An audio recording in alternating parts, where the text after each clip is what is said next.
අයිබෝන් අද අපි ඉන්නේ දඹුල්ල කණ්ඩලම විස්මත්තේ. අපේ 16 වෙනි විවාහ සංවත්සරය වෙනුවෙන් දඹුල්ල පැරඩයිස් හොටෙල් එකේ අපි ලබාගත් අත්දැකීම ඔයාලත් එක්ක බෙදා ගන්න අද බලාපොරොත්තු වෙනවා.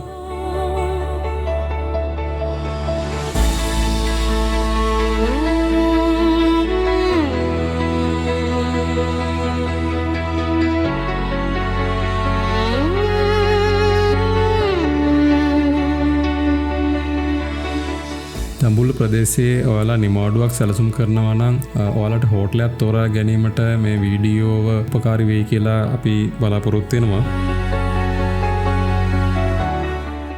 අවසානයේ දක්වා අපේ වීඩියෝ එකත් එක්ක රැඳී ඉන්න කියලා ඔයාලට ආරාධනා කරන අතර වීඩියෝ එකට ලයික් එකක් දාලා ඔයාලගේ අදහස් යෝජනා පල්ලෙහාන් කමෙන්ට් කරගෙන යන්න කියලාත් ඔයාලට ආරාධනා කරනවා.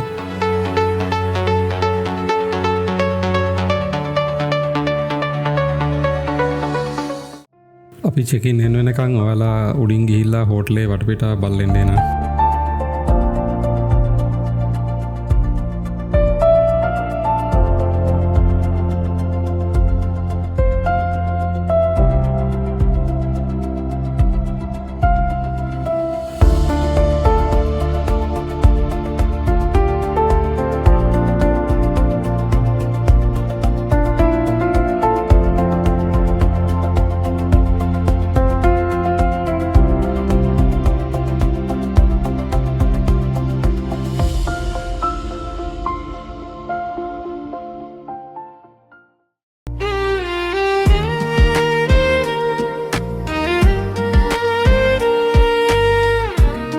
මේ තමයි අද දවසේ අපිට වෙන් කරලා තිබුණු රූම් එක. තට්ටු දෙකකින් සමන්විත වුණු 3 දෙනෙක්ට පහසුවෙන් කාලය ගත කරන්න පුළුවන් විශාල රූම් එකක් අපිට බලා ගන්න ලැබුණා.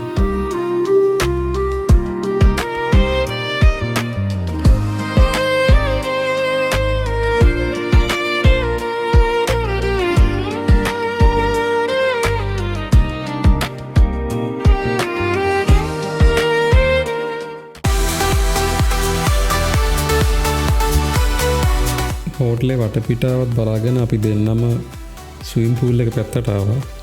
නිස්කලංක වටපිටාවත් සිසිල් සුණගත් නිසා අපි ටික වෙලාවක් ස්විම් පූල් එකට වෙලා රිලැක්ස් එකේ කාලය ගත කරා.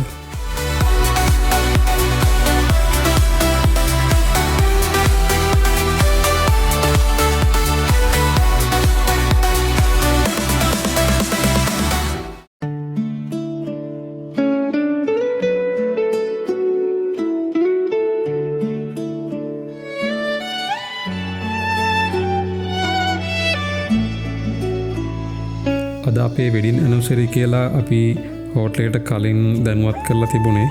ඒ නිසා පොඩි කේක් එකක් මෙයාලා ලෑස්ති කරලා තිබුණා. ඒ වගේම රූම් එකක් ලස්සනට සරසලා ඇරේන්ජ් කරලා තිබුණා.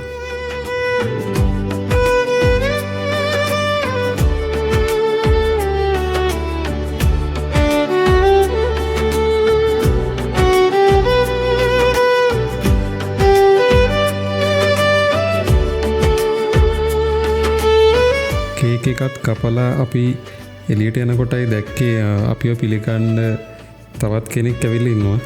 මෙයා හොඳ පුරුදුකාරයෙක් වගේ ලොබි එක පුරාම ඇවිද හිටියා.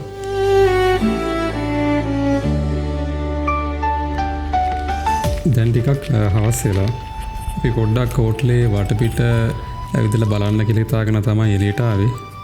එතකොට තමයි අපි දැක්කේ මේ පුංචි ලස්සන පාලම. මේක පරණ තාලෙට හදලා තියෙන ලස්සන පාලමක්. පොඩි දියපාරකුත් පහලින් ගලාගෙන යනවා. මේ වටපිටාව නම් බොහොම නිස්කලංකයි. පාලමෙන් ගලාගෙන යන දියපාරේ ශබ්දය සහ පවට කුරුල්ලන්ගේ ශබ්දය විතරයි අපිට ඇහෙන්නේ. හරියට කැලේ ගින්නා වගේ ෆීලින් එකක් තමයි අපිට දැනුනේ. මේ විශාල ගස් අතරින් වැටලා තිබුණු මාවත් දිගේ අපි ඔහේ ඇවිදගෙන ගියා. ඇත්තටම මේ හොටෙල් එක නම් පැරඩයිස් එකක්ම තමයි.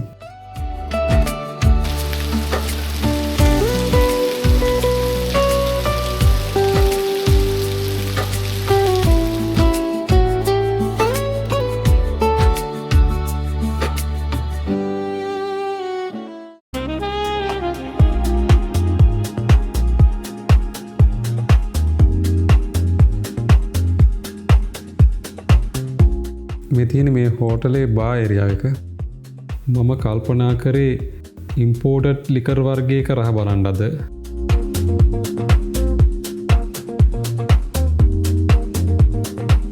One focus and I wonder, wonder, wonder, wonder, wonder, wonder, wonder, wonder, wonder, wonder, wonder, wonder.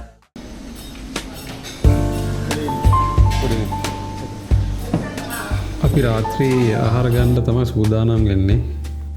කෑමවල පෙනුමනම් රසපාටයි. අද මේගොල්ලන්ගේ ඩිනර් එක තියෙන්නේ වෙස්ටර්න් තාලෙට. මොකද අද ඩිනර් එකට වැඩිපුරම ඉන්නේ ගෙස්ලා. මොනවද තියෙන්නේ කියලා බලලා ඉක්මනට බෙදා ගන්න ඕනේ. මොකද අපිට ගොඩක් බඩකින් ඉන්නේ දැන්.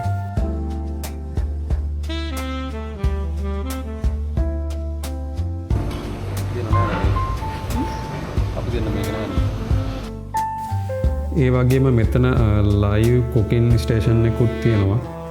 ඔයාලට මොන හරි දෙයක් හදාගන්න ඕන නම් ඒගොල්ලන්ට කියලා ඒ වෙලාවෙම හදාගෙන කැමරට ගන්නත් පුළුවන්.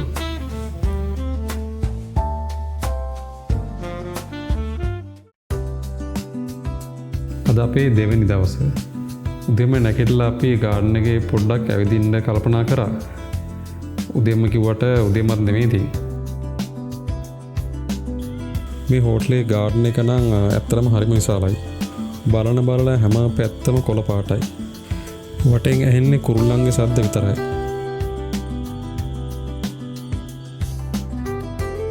අපිට දැනුනේ හරියට කැලයක් මැදින් ඇවිදිනා වගේ හැඟීමක්.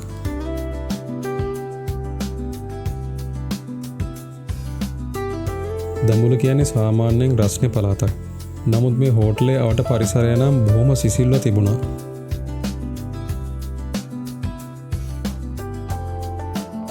ඒ නිසා අපි පරිසරයේ සුන්දරත්වයත් විඳිමින් නිදාසේ කාලය ගත කරා.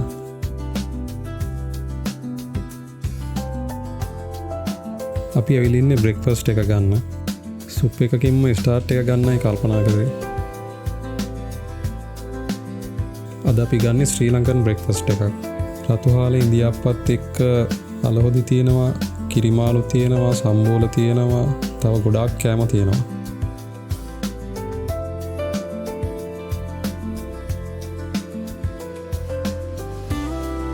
අද බ්‍රෙක්ෆාස්ට් එක නම් හරිම රහයි. ඒ වගේම අතුරු පස්සට ලංකාවේ වෙන පළතුරු වර්ග සෑහෙන ප්‍රමාණයක් තිබුණා.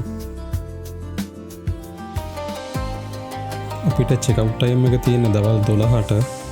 නමුත් අපි ටිකක් කලින් පිටත් වෙන්න තීරණය කළා. මොකද කණ්ඩලම වැව ගාව අපිට ටිකක් නතර වෙන්න උවමනා වෙලා තිබ්බා. ඒ නිසා අපි ටිකක් කලින් අද චෙක් අවුට් වෙනවා.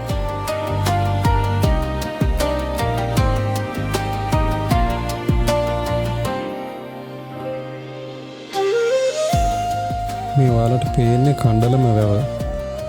ලංකාවේ තියෙන වැව් වලින් ලස්සනම වැවක් තමයි කණ්ඩලම වැව. ඒකට ප්‍රධාන හේතුවක් වෙන්නේ මේ වැවේ අනිත් පැත්තෙන් පේන කඳු පන්තිය. ලම්බකර්ණ කියන රජුගේ පෙළපතේ කෙනෙක් මේ වැව නිර්මාණය කරා කියලා තමයි ඉතිහාසයේ සඳහන් වෙන්නේ.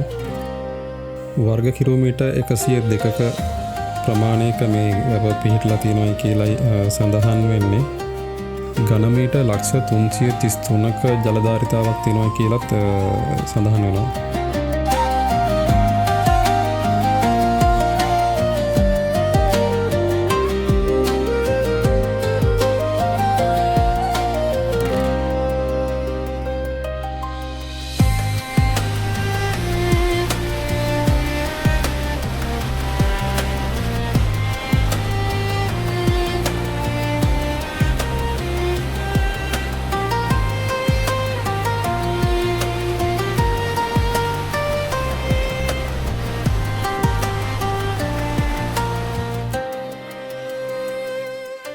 අපේ channel එකට subscribe කරලා පල්ලෙහෙන් ඕගොල්ලන්ගේ අදහස් යෝජනා කමෙන්ට් කරන්න කියලා මතක් කරන ගමන් නැවතත් මේ වගේ වීඩියෝ එකකින් හමු වෙමු.